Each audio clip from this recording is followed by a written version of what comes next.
আজকে মহরম, আর আজকের দিনেই হাসান হোসেন কারবালাতে শহীদ হয়েছিলেন। আর সেই দিনকে উপলক্ষ করে মহরম পালন করছে সবাই ঢোল বাজিয়ে। তাদের বিষয়ে কিছু কথা বলবো আজকে, যে মৃত্যুর দিনকে ঢোল বাজিয়ে নাচ গানা করে কিভাবে পালন করা যায়। এটা পুরো সিস্টেমটাই ভুল, আমাদের ভুল ধারণা।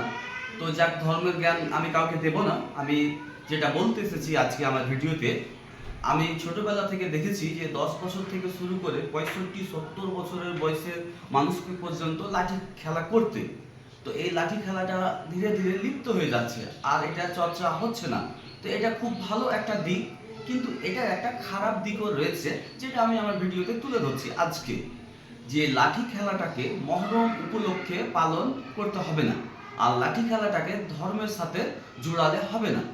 লাঠি খেলাকে করতে কি হবে, লাঠি খেলাকে বছরে একটা নির্ধারিত সময় করে ওই দিনটাকে ঠিক করে লাঠি খেলা হবে। কি হবে? লাঠি খেলা প্রতিযোগিতা হবে, মহরম হবে না। ওখানে কোনো ধার্মিক ইন্টারভিউ থাকবে না, ধর্মের কোনো ব্যাপার থাকবে না। লাঠি খেলা, লাঠি খেলা কি হলে কি হবে, মানুষ ফিজিক্যালি অ্যাক্টিভিটি থাকবে। আর ফিজিক্যালি মানুষ শরীর চর্চায় থাকলে সুস্থ থাকবে। আর বছরের শেষে যখন একটা লাঠি খেলা প্রতিযোগিতা হবে, তো অনেকেই প্রত্যেকে নিজেকে লাঠি খেলার জন্য ফিট রাখার কথা ভাববে, কেউ কুস্তি মারার জন্য নিজেকে ফিট রাখবে।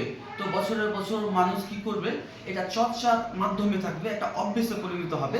যে 1 বছর পর আমি আমার 100% দেবো, আমি লাঠি খেলায় 1 নম্বর হবো, বা আমি কুস্তিতে বা আরও অন্যান্য কিছুতে।